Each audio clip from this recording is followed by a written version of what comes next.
الأتقياء. أما بعد فأعوذ بالله من الشيطان الرجيم. بسم الله الرحمن الرحيم. اهدنا الصراط المستقيم صراط الذين أنعمت عليهم غير المغضوب عليهم ولا الضالين آمين. محترم مسلمانان ورونو، دا چې موږ رښتیا واقعا خبره ده یو خو ستړي ځکه سهار نه په سبقو الحمدلله تر تروسه پورې لګیا وو، خو دا د مسلمانانو عشق و محبت بیا په سړي باندې غالب شي، یو څه خبرې بیا نورې مو وکړو. دا آیت مبارکه چې ما اول واس ښځو نه زده ده، ځکه الحمدلله شریفه د هر انسان زده ده.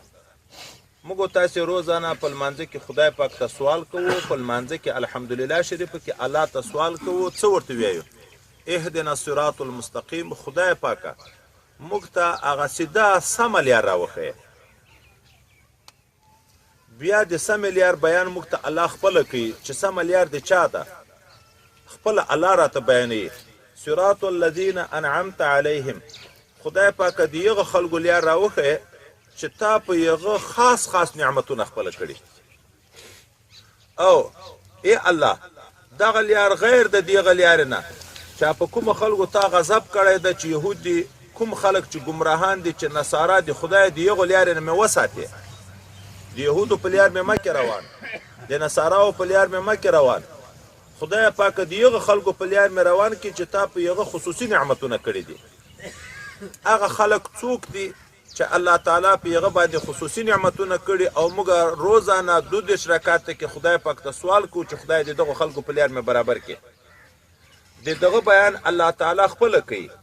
اولئک مع الذین انعم الله علیهم من النبیین والصدیقین والشهداء والصالحین. څلور ډلې د خدای پاک خصوصي نعمتونه دي په هغه باندې. عام نعمتونه خو په انسانانو هم دي، په حیواناتو هم دي، په مسلمانو هم دي، په کافرانو هم دي. هر چاته وجود ورکړی، هر چاته ډوډۍ او روزي ورکړي، هر چاته کالی ورکوي، هر چاته کور ورکوي، هر چاته اولاد ورکوي. دا نعمتونه خو عام دي. خاص نعمتونه مراد دي چې الله تا په یغو خاص نعمتونه کړي، په یغو څلورو خلکو په لار مې روان کړي، چې هغه انبیا علیهم السلام دي، صدیقین دي، شهدا دي، اولیاء دي. خاص نعمتونه په یغو باندې چی دي؟ په انبیاو باندې د خدای پاک تجلیات ذاتیه، د الله د ذات انوار شپه او ورځ مسلسل په انبیاو باندې جاری دي. په منځ کې واسطه ماسطه هم نشته. غټ غټ ټکي به وایي چې د پښتو سره هم په خلاص شي. تجلی لکه د لمر غړانګه د الله د ذات تجلیات. دا شیشه چې لمر ته برابره شي، دلته دیوال سیوره د هغه شیشه چې اوس په دا سیوري باندې د شیشې برابر رڼا ولویږي، پړک چې موږ تاسې ورته دغه ته تجلی وایي. د الله د ذات تجلیات په انبیاو شپه ورځ جاری دي. دوم مقام د صدیقینو ده چې په سر د ټولو صدیقینو کې ابوبکر صدیق رضی الله تعالی عنه ده. دا صدیقین تر قیامته راځي. دا یو وخت کې نه وي، لکه مخکې چې مولوي صاحب آیات درته وویلې، الله تعالی موږ ته حکم کوي یا ایها الذین آمنوا کونوا مع الصادقین. د صادقینو سره اوسیږئ، همیش د هغو سره ناسته ولاړه محبت تعلق کوئ. دغه صدیقینو ته هم تجلیات د خدای پاک د ذات همیشه وي، خو په واسطه د پیغمبر باندې. دریمه ډله هغه شهدا دي. په شهداو تجلیات ذات خدای پاک دي، خو خاص د شهادت په وخت کې مخکې نه وي، عام انساني. خو چې د خپل ځان قرباني وکړه، خپل ځان الله ته ورکړه د خدای د رضا دپاره، د اول څاڅکی چې په مځکه لویږي تېرې ټولې ګناوې الله ورته معاف کړي. چې الله معاف کړي د الله ولی شو، د الله دوست شو. دلته داسې تجلیات دغه انسان ته شروع شي چې هغه خوند بیا په بل چیز کې نه وي. ځکه هم چې جنت ته څوک داخل شي بیا دووري دنیا ته تګ نه غواړي. خو یو شهید به خدای پاک ته بیا هم سوال کوي چې یا الله بیا مې ژوندی کړي چې بیا شهید شم، بیا مې ژوندی کړي چې بیا شهید شم. هغه خوند یې په یاد وي. څلورم اولیاء د خدای پاک. دغه اولیاء د خدای پاک ته د الله تعالی د صفاتو انوارات شروع وي. بیا وروسته پورته ځي چې اخر دی ته هم د الله د ذات صفات انوارات شروع کیږي. نو موږ تاسې الله ته سوال کوو چې خدای پاکه د دغو څلورو خلکو په لار مې برابر کړي. خو بل طرف ته کفار دي فساق و فجار دي د هغو نه بیا پناه غواړو خدای د یهودو په لیار مې مه کې برابر د نصاراو په لیار مې مه کې برابر. نو دغه قرآن د خپلې فیصلې نه معلومیږي چې انسانان دوه قسمه دي. یو قسم هغه انسانان دي چې د الله دوستان دي، یو قسم هغه انسانان دي چې د الله دښمنان دي. موږ چې د الله بندگان یو نو د الله د دوستانو لیار به غواړو چې موږ هم د الله دوستي ته ورسېږو. د الله د دښمن سره به دښمني کوو چې د الله دښمن د موږ د چښتن دښمن ده، د موږ د مالک او د موږ د رازق او د موږ د خالق دښمن ده، نو هغه سړي سره به موږ هم دښمني کوو. که موږ تاسې د خپل ژوند ته وګورو چې چا د پلار دښمن وي، زوی به د هغه دښمن د پلار سره دوستي وکړي؟ نو الله خو د موږ تر پلار نه په موږ ډېر مهربان ده او یا چنده ډېر مهربان ده. پیدا کړي موږ الله یو، روزي الله راکوي، اولاد الله راکوي، صحت الله راکوي، دنیا قدرت هر شی الله تعالی راکوي. دغه خلکو به لیار غواړو. اوس د لیارې غوښتلو څه معنا ده؟ په رښتیا یې غواړو که په دروغو؟ یو سړی چې دکاندار ته ورشي چندې ته چې چنده راکړه، چې دکاندار روپۍ ورته وینیسي دی ته روان شي، دی په رښتیا غواړي که په دروغو؟ وګورئ هلته وایي چې چنده راکړه لاس یې نیولی، یغه سلګون ورته ویني دی ته روان شو، دی په بل چیشي کې چورتونه وایي، خو په دروغو یې غواړي، واقع کې نه غواړي.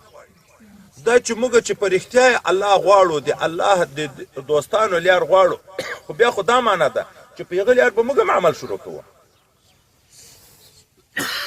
داسې کېږي چې سړی په پټي کې دلته لنډ وکري وربشې امید د غنمو ورته لري، وکري ازغي او امید د غنمو ورته لري، امید د ګلانو ورته لري. دا خو دروغ دی.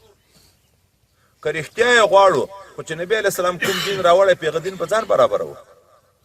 ځکه الله رسول الله ته وایي د نبي علیه السلام په وخت کې یهود ډېر وو په مدینه منوره کې، هغو به دا دعوه کړ چې قرآن عظیم شان موږ ته بیان کړی ده.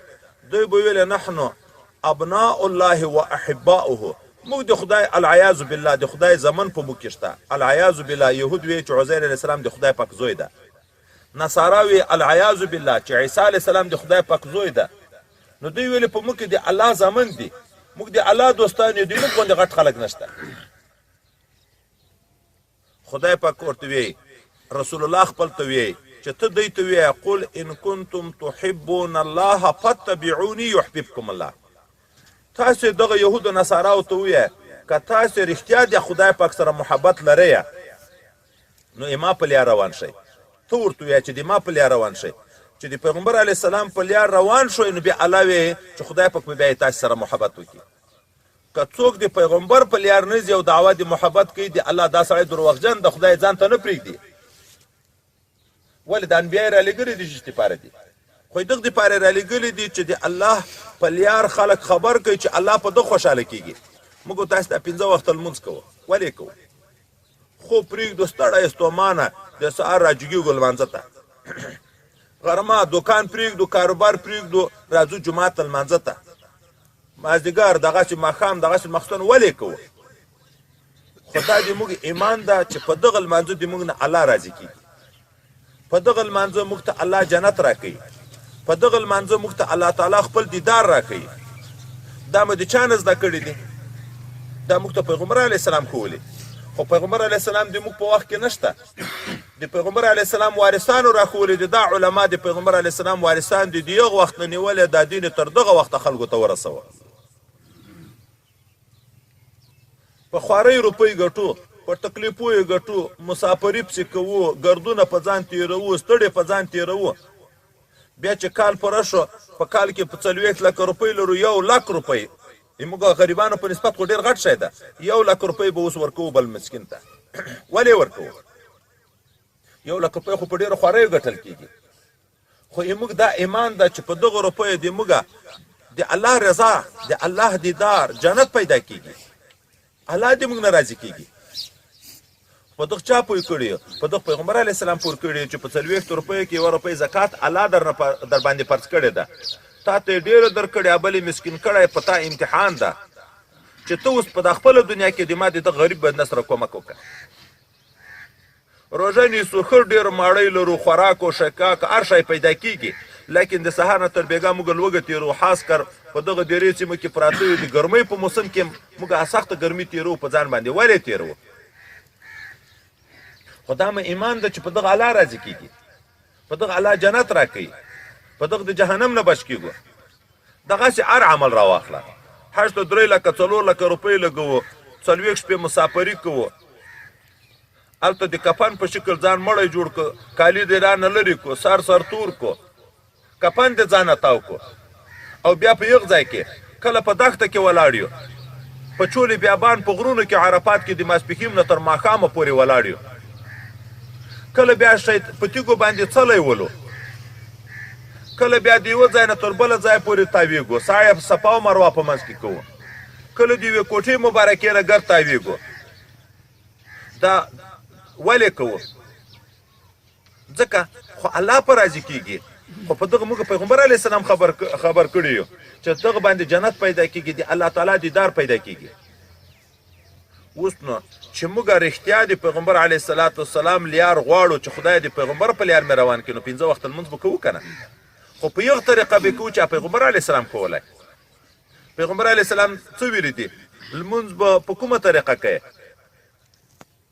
اول به اودس په صفا نیت په صحیح طریقه کوي. موږ اول اودسونه نه دي زده، د موږ خویندو میندو نه دي زده، د موږ سپین ږیرو ځوانانو نه دي زده. اودس کوو، اول د اودس سم نه وچوو، د جوابچي نه اودس سم نه وچوو. لکه دا نن سبا دور خو نلکۍ پیدا شوې، په جوابچي کښېني، په هغه ځای چې څنګه جوابچی ختم شي دشتي په اوبو استنجا ووایي، بیا په څنګ کې اودس وکړي چې جګ شي روان شي، هغه مخه یا په عورت کې چې کومې بولې څاڅکې پاتې وي وروسته را روان شي، هغه څاڅکې راوځي، اودس بېرته مات شو که نه شو مات. اکثره خلک بیا اودس لمونځ کوي، دومره ناخبره یو، یا کالي مردار شي یا ورنونه مردار شي. بیا چې راشو اوداسه ته، نبي علیه صلات وسلام چې اودس شروع کوي بسم الله به ورته وایي، د قبلې په طرف به کښېنې، په جګ ځای به کښېنې، او خبرې به نه کوې، که نور شی دې نه زده په هر اندام به صرف بسم الله وایې، بسم الله الرحمن الرحیم، که مخ مینځې که بسم الله الرحمن الرحیم لاس مینځې، په دغه به وایې.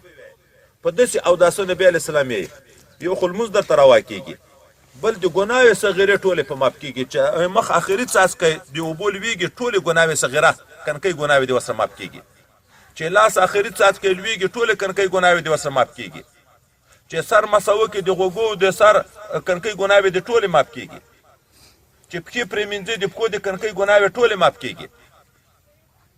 بیا دغه اودس کوو، لاس مینځو، مخ مینځو، مخ ته اوبه واچوه، داسې په دا 3 وارم که ګوتې داسې تېرې کړې، دا ځایونه اول وار بیخي لانده نه شي، په 2م وار بیخي لانده نه شي، په 3م وار صرف لندې ګوتې صرف تېرې شي. دغته خو مینځل نه وي، دغته خو مسحه وي، د مخ خو مینځل فرض دي. دغه مخ د ویښتان چې شنه دي د دغه نه لاندې تر زنې، د یوه غوږ نه تر بله غوږه دا مخ ده، په دغه کې چې د یوه ویښته غوندې ځای وچ پاتې شي او داسې نه صحیح کېږي. موږ پټکي په سر یې مخ مینځو، دغه ټنډه نیمه پټه د یوې ګوتې غوندې ځای پکې پټ وي. ادب دا ده چې اودس کوې سر به ورته لوڅوې، پټکی به هلته ګدې چې ځای وچ پاتې نه شي. حضرت علي صاحب اودس وکړو، بیا به یې په اخر کې یو موټی اوبه راواخیستې، په دغه ځای به یې پسې توی کړې، چې داسې نه چې په دا بیخو کې کوم وچ ځای پاتې شوی، دلته به یو موټی په توی کړې، دا اوبه به دغسې په مخ باندې رابهېدې راڅڅېدې به. بیا لاسونه مینځو، ځوانانو سپین ږیري په لاسو کې ګوتې، دغه ګوتې ښې تنګې، دغه اوداسه په وخت کې بې ځایه کوو نه، ښوروو نه. موږ خویندې میندې په لاسو باندې 2 3 4 5 ګوتې، هغه ښوروي نه، د ګوتې لاندې د ویښته غوندې ځای، د ستنې د سر غوندې ځای وچ پاتې شو، اودس نه ده صحیح. چې صحیح نه شو خو لمونځ بیخي صحیح نه ده، غسل نه ده صحیح، چې نه شو صحیح خو بیخي لمونځ صحیح نه ده. که د سر مسه کوو، اکثره چې موږ لیدلي دي دغه سپین ږیري او ځوانان چې دا په جوماتو په ځایو کې م لیدلي، په سر پټکی مسه کوو، لاسو ته اوبه واچوه، پټکی جګ کړو، پټکی کېږدو، په ویښتانو لاس تېر شو، خو دا سر خو به مسه کوې او داسې مسه به کوې چې ټولو ویښتانو باندې لاس تېر شي، داسې به لاس کېږدې، داسې چې سر بیخ ته شاته ورسېدو، بېرته به یې داسې په راتېری. ګوره دغه ځای نه لاسونه کېږده، تر شا یې ورسوه، بېرته یې د شا نه راکېږده، تر دغه ځای را ورسوه. بیا په ګوتو کې دغه 2 ګوتې داسې پکې راتاو که، ګوره ټول غوږ باندې چې مسه وشي داسې پکې راتاو که دغه ګوتې داسې شاته په تېرې که چې په ټول غوږ هم مسه وشي په ټول سر باندې مسه وشي موږ ډېر مسلمانان غواړو د نبي علیه السلام لیار غواړو د نبي علیه السلام لیار غواړو جنت غواړو سر مسه مو خرابه ده پښې مینځو اکثره نو دا ځای نه وچ پاتې شي چا نه دا ځای وچ پاتې شي نبي علیه السلام د یو صحابي پونده ولده چې وچه وه ویلو للعقاب من النار کومه پونده چې وچه پاتې ده هغه به په اور د جهنم سوځي د یو صحابي دغه ځای کې وچ ځای پاتې ده کومې تلې چې په وچې پاتې هغه به په اور د جهنم سوځي نو د هغې وجې نه د دغه بېډۍ نه له دوه ګوتې پورته دغه ځای نه به یې مینځي خو په داسې شکل چې دغه ګوته د چپ لاس په دغه ګوتو کې داسې ویې چې دا ګوتو منځ چیرې وچ پاتې نه شي که دا اودس چې په دغه طریقه یې نو هم اودس شو هم ګناوې په ماف شوې موږ عین حال کې اودس کوو د اوداسه په حال کې په مجلسو لګیا په خبرو لګیا دغه وخت کې هم شیطان نه پرېږدي چې دا ثواب ونه ګټي ګناوې ماف نه شي ګناوې ماف نه شي موږ خویندې میندې دي دغه په اودسو کې ټیک په پازه باندې نه وي هغه د پازې ځای سروای پاتې شي د غسل په وختو کې غوږو کې لښتۍ نه وي هغه سروای وچ پاتې شي سرونه یې داسې کړي په دغه ځای باندې دا کوڅه یې کړي دي موږ تاسې دا دیاتي خلک چې کوو دغه ځای کې دغه ځای کې یا دغه ځای کې دلته وچ ځای پاتې شي ناوې چې و د اوو کڼونه هلته په سر باندې وروته په برسېر هغه سپینې دړۍ په ورکو چې لاندې اوبه بیخي تېرېږي نه غسل کوي او د لاندې اوبه نه تېرېږي نبي علیه السلام ته بیبي مبارکه ویې غسل چې کوو ما خو کوڅۍ دي زه څه وکړم نبي علیه السلام یې کوڅۍ مه خلاصوه ځکه ښځو ته د سر خیل ناروا دي نو بیا شریعت اسانتیا ورسره کړې دا کوز چې راځړېږي دا ویښتانو مینځل نشته په دې باندې کوڅۍ خلاصول نشته لیکن ورته یې داسې لږ اوبه به په سر اچې داسې ګوتې به پکې ویې چې ټول سر یقین شو چې سر پوستکی لوند شو پس هغه نه به بیا درې وارې اوبه په سر ته ویې چې د یوه ویښته غوندې ځای په سر کې وچ پاتې شي حضرت علي رضی الله عنه ویې چې نبي علیه السلام ویلي دي څو کاله به په اور د جهنم سوځي دا اودس شو بیا د اوداسه نه بعد د لمانځه طریقې دي بیا لمونځونه کوو دغه لمونځ به هم د شریعت په چوکاټ باندې کالي به صفا وي ځای به صفا وي بدن به ټول صفا وي اودس به په صحیح طریقه وي وخت به خپل وي نبی علیه السلام یې دا د منافق سړي عادت ده چې هلته لمر په لوېدو شي یا لمر په ختو شي په دغه وخت کې لمونځ کوي لمر ذاتي لوېږي ډوبېږي په دغه وخت کې په لمانځه ودرېږي مازدیګر اذانونه په څو کېږي موږ اکثره خلک لمونځونه په څه وخت کې کوو چې لمر عین لوېږي په هسې وخت کې هغه وخت کې بیا دکان پرېږدو یا کاروبار پرېږدو یا ښځې کاروبار پرېږدي په دغه وخت کې په لمانځه درېږو نبي علیه السلام دا خو د منافق لمونځ ده لمونځ کوو په ښه حضور به کوو د زړه نه به سوداوې باسو ځکه موږ د داسې ذات مخ ته درېږو دا لمونځ د الله تعالی سره خبرې دي چې هغه د موږ په زړه هم خبر ده د موږ په خوله هم خبر ده چې په خوله څه ویایو دا به هم په صحیح طریقه ویایو ما لیدلي دي پام مې ورته کړی په سنتو کې په څنګ پورې مم سړي ولاړي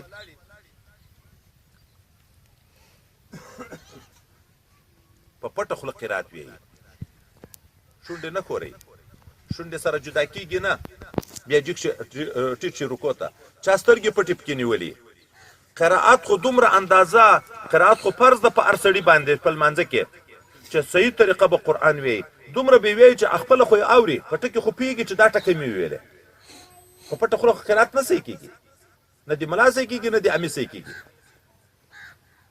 که لمونځ مو په هغه طریقه یې زړه کې مو چورتونه د خپلو کاروبارو یې داسې لمونځ خو نه قبلېږي دا ولې دا ټوله خبر بیرته رالنډه کړمه وجه بنیادي دا ده چې موږ د علماو سره ناسته ولاړه کمه ده چې علماو په مجلسو کې ډیر کې نو خو یوه ورځ به اودس تر زده کړو بله ورځ به لمونځ تر زده کړو بله ورځ به د یو بل شي حکم تر زده کړو غسل طریقه به تر زده کړو کور کې به بیان کړو زموږ خویندې میندې به زده کړي زموږ خویندې میندې دي اودس کوي په دغو ځای دا یو خیلې خالونه دي دا د پلاستیکي خالونه دا چیرې او دا خالونه دا یې ویلي اودس وکړي هغه خپل ځای باندې کلک سریښ شي لاندې دا ټول ځای وچ پاتې شي چې ویښته غوندې ځای نه سترې سر غوندې ځای پاتې شو اودس نه صحیح کېږي دا خالونه دي د موږ تاسې خویندې میندې وی رواج ده دا شنه خالونه چې دا په ستنو یې وایي نبي علیه السلام یې کومه ښځه چې بلې ښځې ته په ټنډه ورلګیایي یا په مخ ورلګیایي ستن ور وایي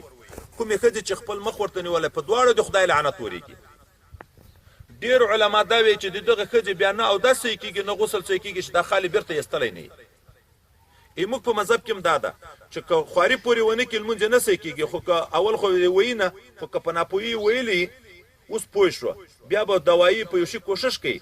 موږ خویندې به خپله خویندې دي تر موږ نه مشران دي، موږ کشران و دوی واده شوي دي، طالبان هم نه و دوی واده شوي دي، موږ غوندې اولادونه دي تقریبا، خو دغه خالونه وو، موږ یې میندې خالونه وو، موږ ترورګانو خالونه وو، په خپل کور کې مو لیدلي دي، خو په دا مسایلو نه و خبر.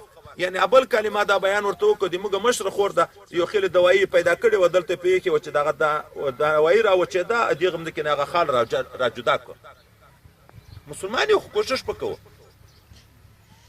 اوس د څو ډلو سره چې کینې څه به پیدا کېږي. بېرته دغه یو خبره به وکړو ذاتي به نور خبره بس کړو. وایي د پاچایانو سره چې څوک ناسته ولاړه ډېره کوي په دغه سړي کې به تکبر پیدا کېږي، دغه سړي به زړه سختېږي، قساوت به پیدا کېږي، ځکه د هغو په طبیعت کې دا لویي وي تا په طبیعت کې هم لویي ورسره راځي. د پاچایانو سره چې کینې دا صفت پیدا کېږي چې د مالدارانو سره ډېر کینې د دنیا محبت په دې په زړه کې پیدا کېږي. دی د دنیا محبت لري، د تا به هم په زړه کې د دنیا محبت پیدا کېږي. چې د مسکینانو سره کینې د په زړه کې صبر ده، د خدای پاک په تقسیم راضي ده چې الله یوه ګوله راکوي شکر ده الحمدلله، تا په زړه کې به هم دغه صفت پیدا کېږي.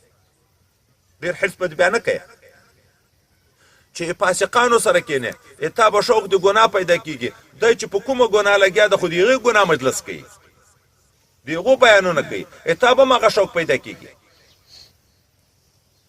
چې د ښځو سره ډېره ناسته ولاړئ، په ښځو کې جهل ډېر د علم نشته، په تا کې به هم جهل پیدا کېږي. په ښځو کې مخه شهوتونه ده، ګناه او شوق ډېر ده، په تا کې به هم د شهوت ماده د ګناه او شوق ډېرېږي.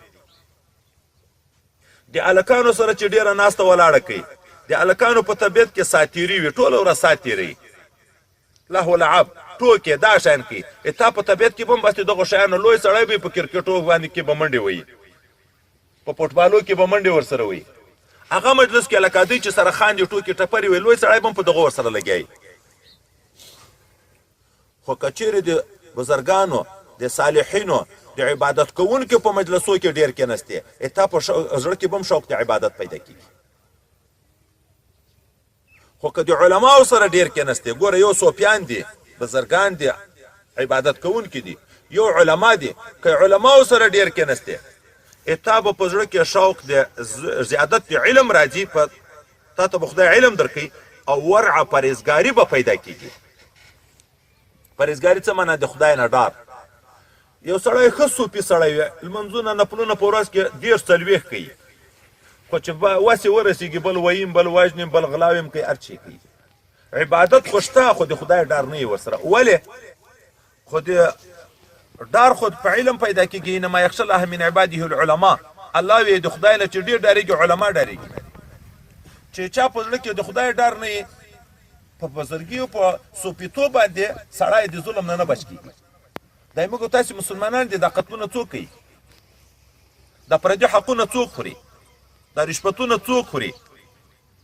دا ویل ټکول څوک کوي؟ مسلمان دي که نه دي؟ لمونځونه هم کوي، 5 وخته لمونځ هم کوي، روژه هم نیسي، خو د خدای ډار نه وي ورسره. ځکه علماو سره چې کینې بیا به د هرې ګناه دا عذاب هم ذکر کېږي. څوک چې مثلا یو غټ غټ ټکي درته ووایم، څوک چې پردی نامحرمو ښځو ته په غلط نظر ګوري، په ورځ د قیامت به د ده سترګې د اور په سولایي باندې تورېږي، په اور ګرمه سولایي به یې په سترګو کې ورویل کېږي. څوک چې پردیو خبرو ته غوږ نیسي، یو 2 نفره پټ لګیا دي، دی غلی ورشي شاته غوږ ورته نیسي، په ورځ د قیامت به یې په غوږو کې په اور ویلې شوي سرپ چې دا میسو سرپ ویلې کې، دغه به بیا د په غوږو کې ورته څول کېږي. څوک چې د مسلمانو بې عزتي کوي، بې حرمتي کوي، غیبتونه یې کوي. نبی علیه السلام معراج ته ځي، یو ډله د خلکو ویني د میسو نوکانې دي، په د خپلو نوکانو دا د خپل مخ غوښې راښکوي. حضرت جبرائیل نه پوښتنه کوي دا څوک دي؟ هغه ورته دا هغه خلک دي چې د خلکو مسلمانانو بې عزتي کوي، د خلکو کې غږیږي، غیبتونه کوي، ټوکې مسخرې په خلکو باندې کوي، بې ځایه خلک بې عزته کوي، په ورځ د قیامت به یې دا سزا وي چې د خپلو نوکانو باندې به د خپل مخ غوښې په خپله راشکوي. څوک چې بې ضرورته سوالونه کوي، ګرځي په خلکو چندې کوي، بې ضرورته سوالونه کوي، په ورځ د قیامت باندې به په د خپلو نوکانو د خپل مخ غوښې شکوي. حتی بعضې به داسې خلک چې د مخ وچ هډوکی پاتې دا یو غوښه به په دا مخ پورې نه وي. چاته خدای دنیا ورکړې د زکات یې نه ورکوي. په ورځ د قیامت باندې به دا د ده د دنیا نه یو خیل روایت راځي د اوسپنې تختې جوړېږي، په اور د جهنم به ګرمېږي. فتقوا بها جباههم و جنوبهم. قرآن کې الله فیصله کوي د دغه انسان به 50,000 کاله دا په اور په تخته ګرمه اوسپنه په مخ طرف ورنیول کېږي چې دا مخ طرف یې وسوځي، په ښي طرف، په چپ طرف، په شا طرف. ولې چې مسکین به مخامخ ورته راغی، د ده په تندي کې به تریوالی پیدا شو چې ورته رانږدې به شو، مخ به کله په دغه طرف تر وګرځوه، کله به په دغه طرف وګرځوه، کله به شا ور وګرځوله. یو روایت کې راځي چې چا چې دنیا ډېره کړې او د خدای حق نه ده پکې ادا کړی، دا چې ګاټې به جوړېږي په اور د جهنم به ګرم وي، د تختي په سر به یې ورګرځي، دا وجود به یې خدای مو دې وساتي ویلې کېږي، یو خواته به تر وځي، د بل طرف نه به دې ولې بیخته په کېښودی کېږي، د تي په سر به راوځي. 50,000 کاله به یې دا سزا وي. که یې چا اوښان و زکات یې نه ده ورکړی، غویان و زکات یې نه ده ورکړی، میږې وزې وې زکات یې نه ده ورکړی، چې څومره مال په دنیا کې و په قیامت کې به ټول خدای راپورته کوي ورته، او مزې مزې به وي. دی به د قیامت په ورځ په دا میدان پړ مخ پروت وي، دغه اوښانو به غوبل کې اچوي، پکې ګرځي به، خولې به په لګوي. که غویان و پکې ګرځي به، په ښکرو به وي، که وزې وې میږې وې پکې ګرځي په ښکرو به وي. 50,000 کاله به دا سزا وي. دا خبرې چې سړی یو وارې نه په یو وار باندې نه کېږي، چې بار بار یې واورې زړه زنګ لرې شي، بیا پس ته زړه ته ننوځي. دا زړه د مسلمان د ګناو د وجې نه خیره نیسي زنګ. دغه زړه ته مثلا ښه بیان علماو نه واوري خو عمل نه کوي. ولې نه کوي؟ وایي زړه زنګ زنګ کله بل ران علی قلوبهم. خدای پاکې په زړه یې زنګ راغلی چې زړه زنګ د زړه نه د ننې خبر نه ورننوځي، چې ننې ننوځي ډار خو یې ننې په زړه کې پیدا کېږي. بیرته خبر مجلس ته جګ شي، بیا هغه خر هغه موټر او هغه شی ده دی بیا په هغه خره سپاري. دا چې ډېر کېنې په داسې مجلسو کې بار بار اورې د زړه زنګ به دې لرې کېږي. ولې لرې کېږي؟ خدای پاک به د ډار درسره پیدا شو، توبه به وباسې. چې توبه دې وایسته، لکه د موږ په بیعت کې اول توبه په باسو په خلکو، چې توبه دې وایسته ګناوې لرې شوې، په توبه الله خوشحاله کېږي. زړه ته لار خلاصه شوه، چې زړه ته لار خلاصه شوه، بیا نو چې طاعت کوي په زړه کې نور پیدا کېږي، چې هر عبادت کوي لمونځ کوي نور پیدا کېږي، د خیرو لارې ختمه شوه، بیا د خدای ډار پیدا کېږي سړي سره. بیا ولې سړی دا 50,000 کاله عذابو ته لار ورکوي چې دغه دنیا چې دا زه ډېروم خواري پورې کومه. دنیا سړی د عزت دپاره ګټي که د بې عزتي دپاره؟ خو خپل عزت په فساد دی، د خپل اولاد عزت په فساد دی، د خپل مور و پلار او د خپلې ښځې د ناموس عزت په فساد دی، د خپل میلمه عزت په فساد دی. دا څپری جوړوو ولې؟ دا تجر مو ولې راوړی؟ دا دیوالونه ولې ویو؟ دا خرچې ولې کوو؟ خو دا چې ما ښځه مستوره یي، پر دې ښځې سړی نظر نه په لګېږي چې عزت مې خوندي وي. په لکاو روپۍ په دیوالو لګوو، نه د خوړلو شی ده نه د اغوستلو شی ده، خو عزت په ساتو.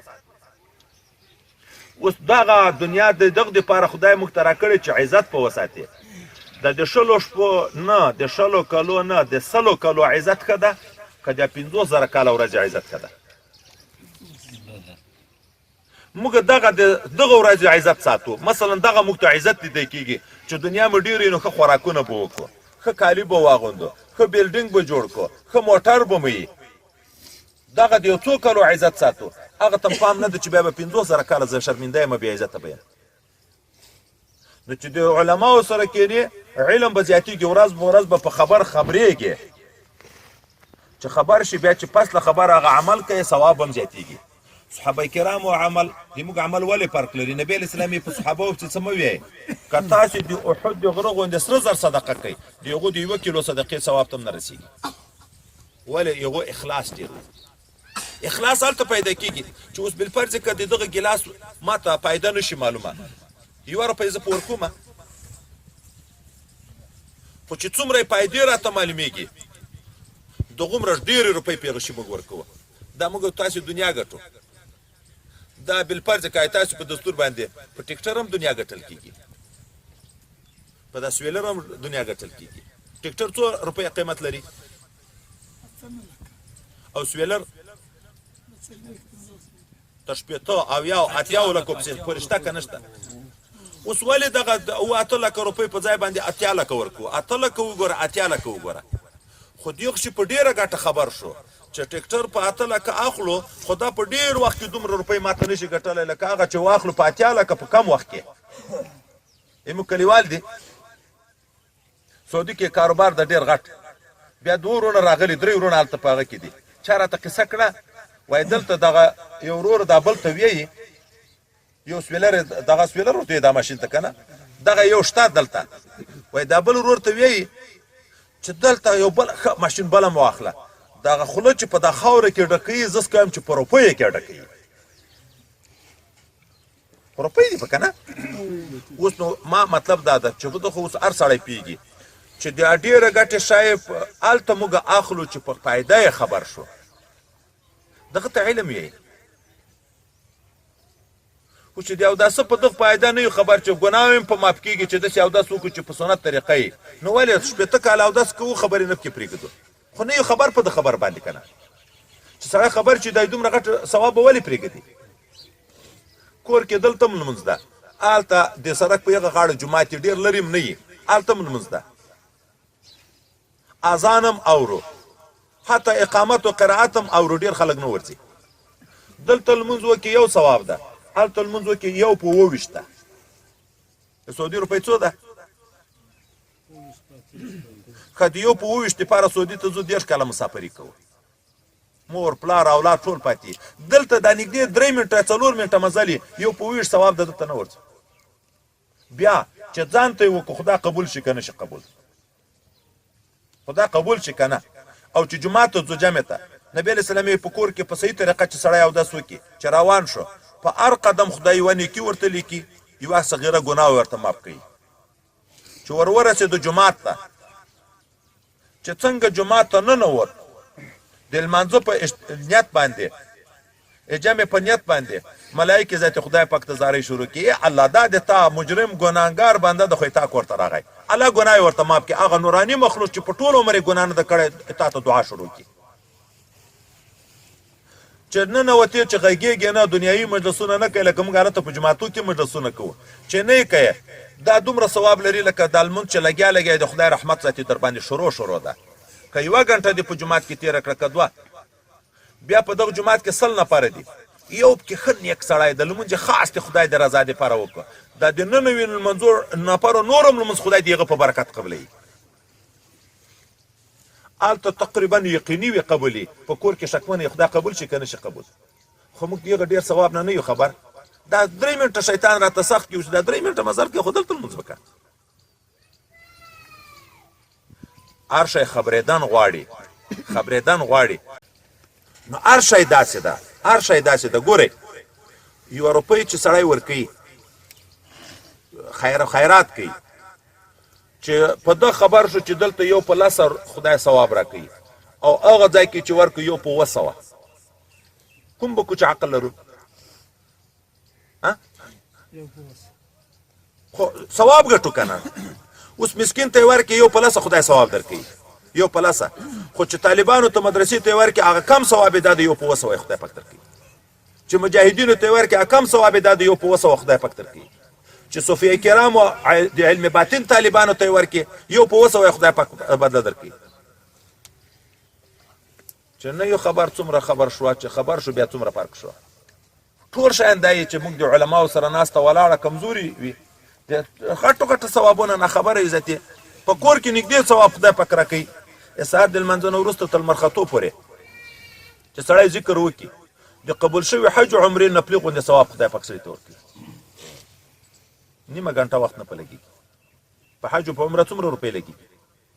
یو روایت کې راځي د سهار نه تر دغه اشراقه پورې چې دا لمر راوخوت تر دغه وخته کېناستې ذکر کوي، بیا جګ شي یو 2 رکعته د نفل وکړه، لکه 4 عربي غلامان چې په هغه وخت کې 12,000 درهمه د یوه غلام قیمت و، 48,000 درهمه د هغه وخت چې نن سبا په لکاو روپۍ تر جوړېږي، لکه 48,000 روپۍ چې صدقه کې دومره ثواب خدای پاک ورکوي.